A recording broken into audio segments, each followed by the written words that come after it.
Hi everyone, and welcome to the latest episode of my project KITBASH to build Tamiya's classic Panzer II Ausf FG in 1/35th scale.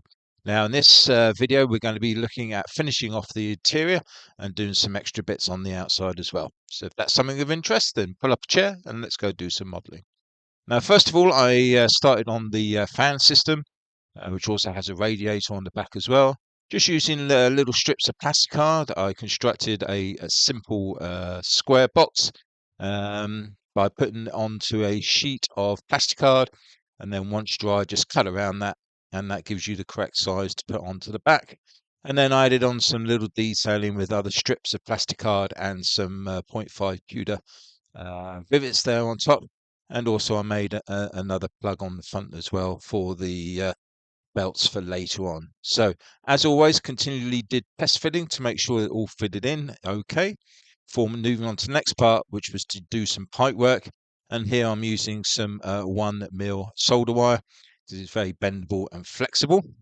Now there was a little part of the engine that needs to be done.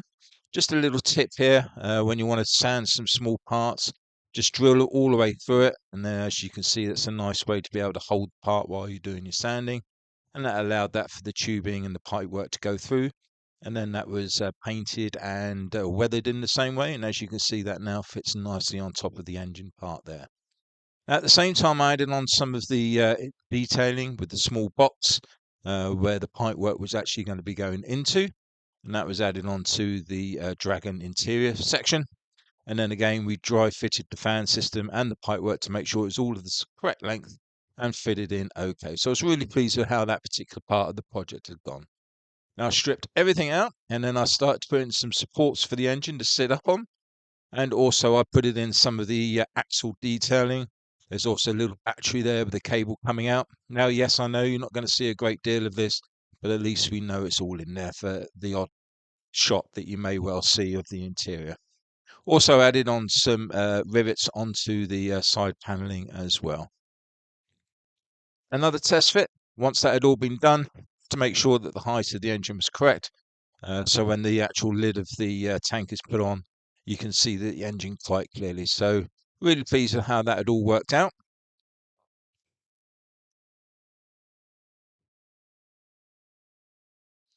And there we go, with the lid on at the correct height and all the pipework showing well. So next we moved on to the rest of the interior. Here we have the Dragon parts. Very basic, but enough for me to work with and went together well. Now, this particular part of the flooring is in fact smooth, so all of that detailing was scraped off, and there is no map holder there either, so that was taken out and filled in. So I added on a little rack there for some of the magazine ammunition. That particular part on the wall doesn't actually exist, but I'd already added it, so I left it there anyway. I put on a few little brackets for the actual holder there using plasticard. And then we actually have one of the supports within the tank. Again, a bit of plasticard, and that was punch dyed out. And there you can see where I've smoothed out the flooring and I've added in some rivets as well.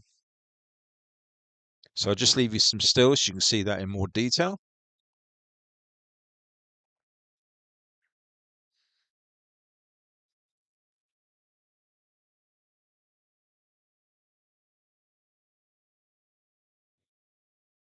Now the actual handles and brake handles and the chair, nicely detailed, but need a little bit of attention. All I wanted to do was to replace the springs, and the best thing that you can use for that is acupuncture needles. Now those things are pretty sharp, so be careful and make sure you take the needle out of the spring entirely, but then they make some really nice coils and they went in together well. There is a box that goes on the right hand side which needed a little bit of adjustment, and we also scratch build a fuse box later on in the video.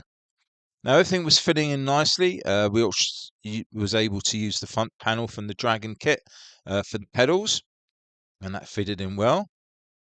And then things went a little bit awry. As you can see from this photo, the actual interior axle does not meet the exterior axle, and this caused me no end of problems. So there was a few options. I could scratch build the whole thing and redo it.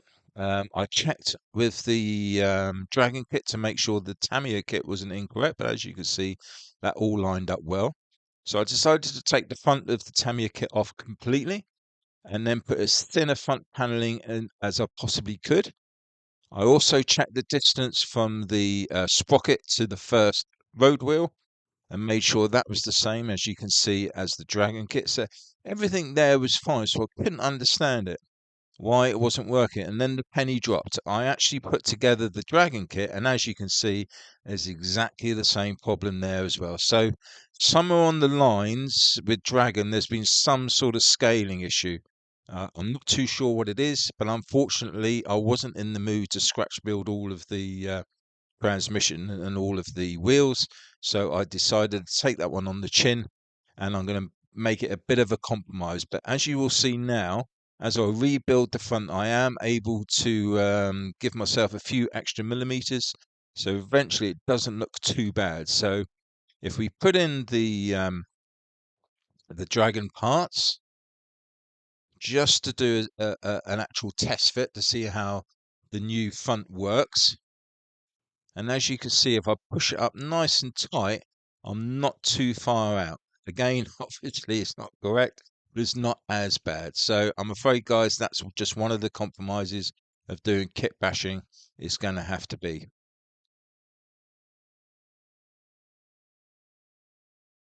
So put everything else in place. I was really pleased that everything else was correct and in scale and fitted well. So with all of that done, what we now need to do is just add on some extra detailing that was missing completely from the kit, and that meant doing some scratch building.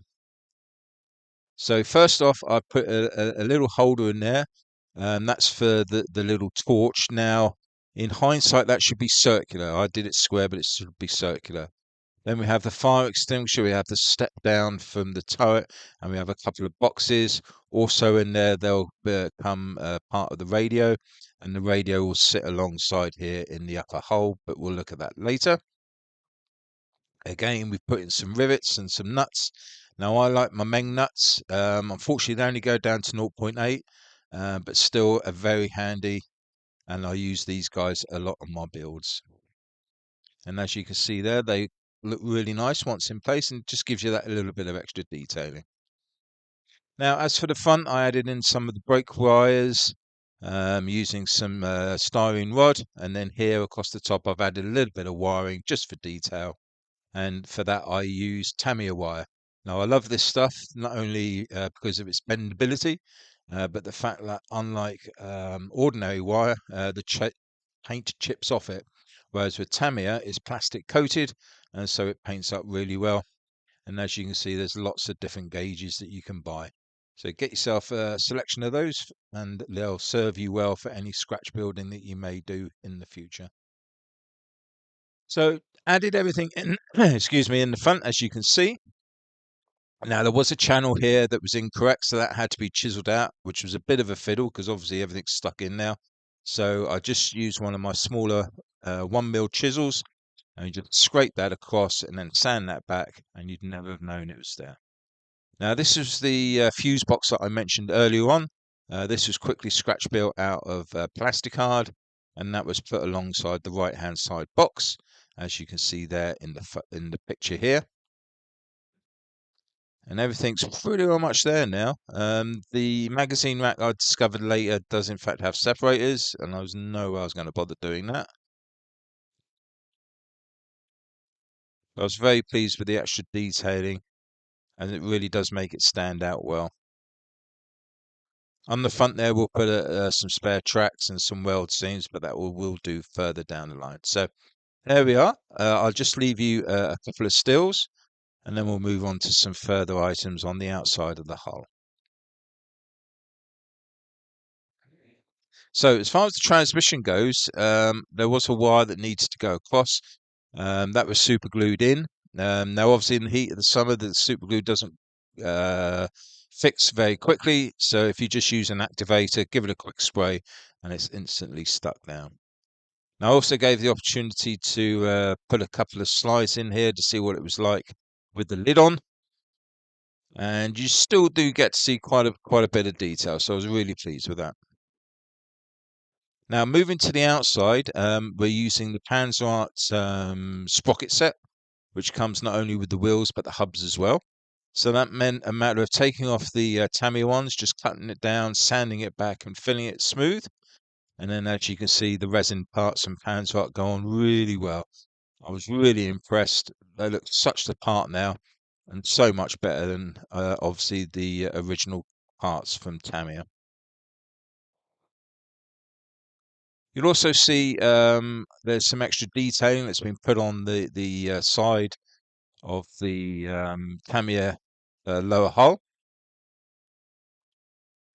One part at the rear here was the nuts. Now there should be nuts all the way around the rear idler sprocket set. Now I only had the main nuts, and as you can see, I didn't quite have the right size.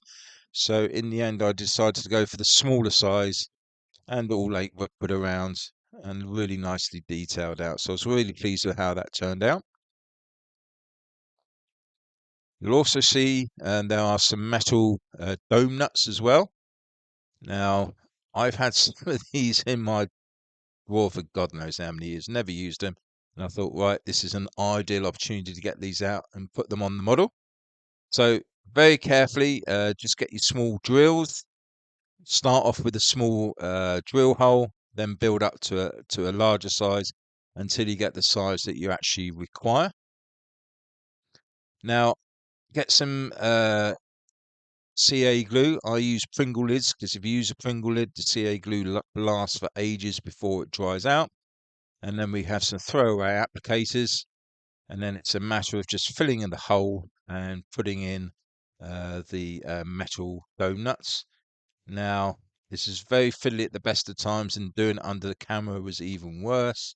But I had a lucky strike, and we managed to get that one in there and just let that dry, and that was all done. But yeah, safe to say it was a lot easier not doing it on camera. So as you can see, those were put on both sides. You'll also see as we go around now that I've added some detailing onto the springs with some missing nuts, etc. I did toy with the idea of replacing the springs, but I was really happy that they're pretty good, nicely detailed. It didn't take a great deal to spruce them up.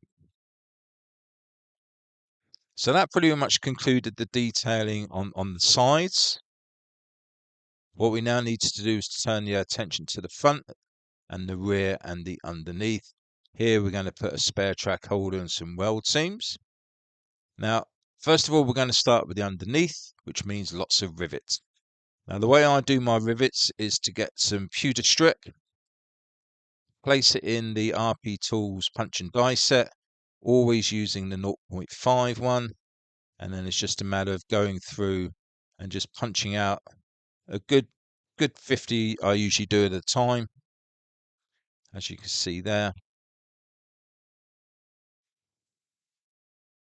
And then again, we get the super glue like we talked about before. This time I'm using a cocktail stick because this creates a nice dome of glue when you place it down. And then once that's done, just lick the end of your tweezers, pick up a rivet, and Bob's your uncle, job done. And then as far as the front goes, it's a matter of putting on the lines to make sure they're all in line with each other. I will eventually do some texturing, I expect, on the bottom to represent mud. But all in all, really pleased with how that turned out. And in the next video, we'll have a look at the back end. So there we go, everyone. A thoroughly enjoyable project to do all of the interior. Really pleased, except for the front axle, of how it all went. And it certainly is a massive improvement on what the original kit offers. So I hope you've enjoyed it as much as I have enjoyed putting it all together. And it just leaves me to say a massive thank you to all of my subscribers, old and new, for your continued support of my work. And in the meantime, happy modelling.